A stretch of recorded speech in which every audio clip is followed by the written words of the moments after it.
আসসালামু আলাইকুম viewers, welcome back to my channel Prince Khan review. আশা করি সবাই ভালো আছেন। আমরা আলহামদুলিল্লাহ ভালো আছি।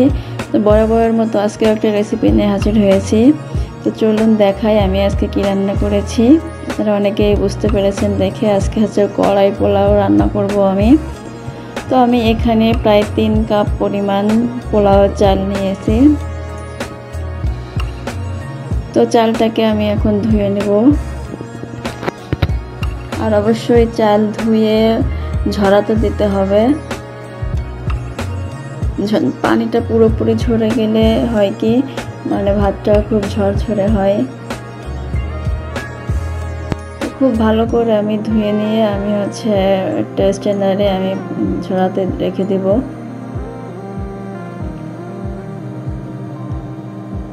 তো মোটামুটি ধরা হয়ে গেছে। এখন আমি স্ট্যান্ডারে রেখে দিচ্ছি। একেবারে পানি যখন ঝরে যাবে, শুকিয়ে যাবে, তখন আমি এটা রান্না করব।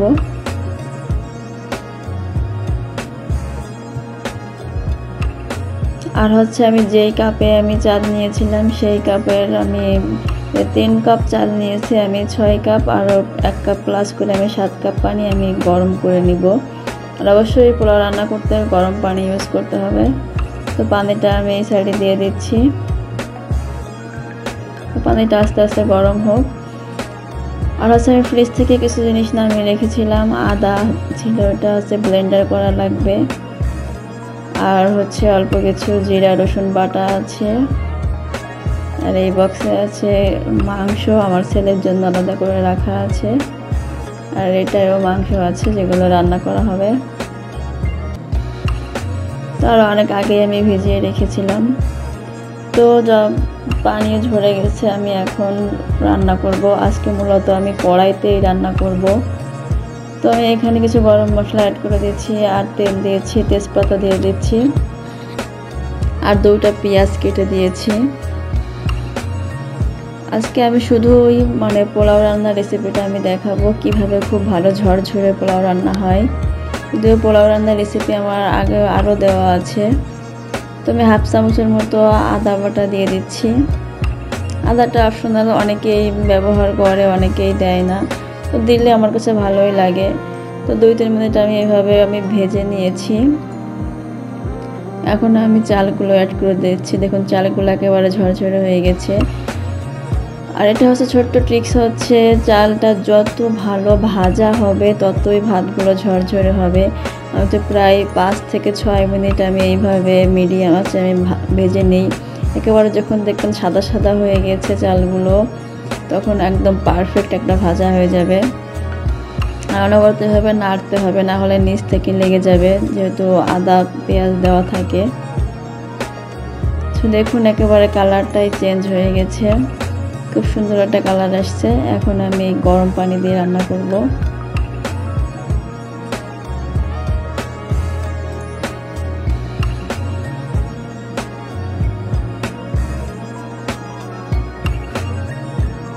তো আমি অল্প অল্প করে পানি দিচ্ছি, কারণ পাতিলের পানি হচ্ছে ফুটন্ত পানি, অনেক গরম। আর মানে একসাথে ঢালতে গেলে হাতে ভাপ লাগে, যার কারণে আমি থেমে থেমে একটু একটু করে দিচ্ছি। আর যেহেতু এটা একটু পুরাতন চাল ছিল, তাই পানিটা একটু বেশি লাগছে। এখানে আমি প্রায় 5.5 কাপের মতো সরি 6.5 কাপের মতো আমি পানি দিয়েছি। আর ওখানে হাফ কাপের মতো আমি দুধ অ্যাড করব।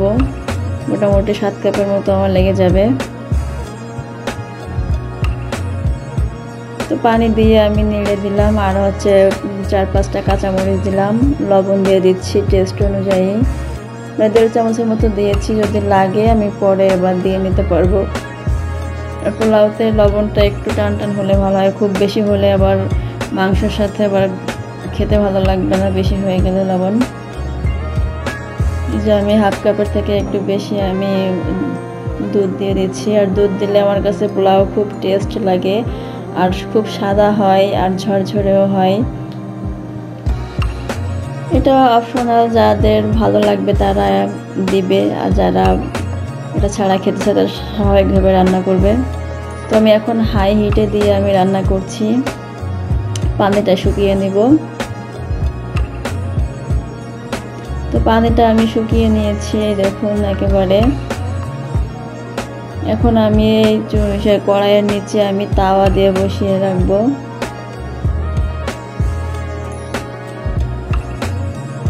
তো আমি পাশের চুলায় আমি কড়াইটা রেখে আমি তাওয়া দিয়ে দিচ্ছি।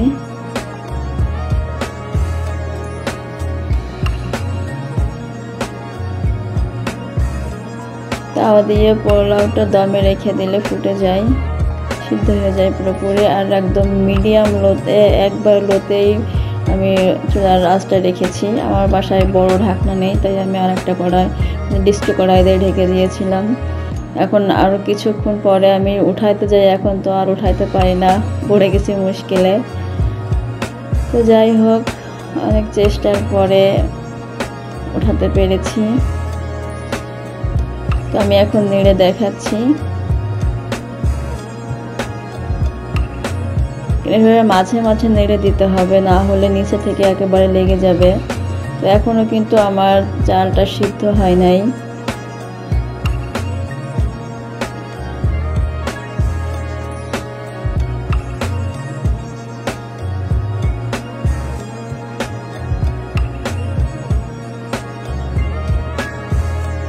তো আমি এখন এখানে প্রায় 2 চামচের মতো আমি ঘি দিয়ে দিব। ঘি দিলেও সুন্দর একটা স্মেল আসে। অনেকে আছে গোলাপ জল, কেওড়া জলও দিতে পারেন, সুন্দর একটা স্মেল আসবে।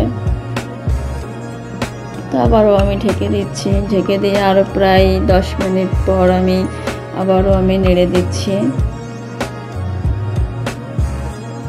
যেহেতু চুলার আঁচ একেবারেই লোতে দেওয়া আছে, তো এই জন্যই ঢাকনা দিয়ে ঢেকে অনেকক্ষণ রাখা যায়। তো দেখুন একেবারে ঝরঝরে হয়ে গেছে, পানিগুলো একেবারে শুকিয়ে গেছে।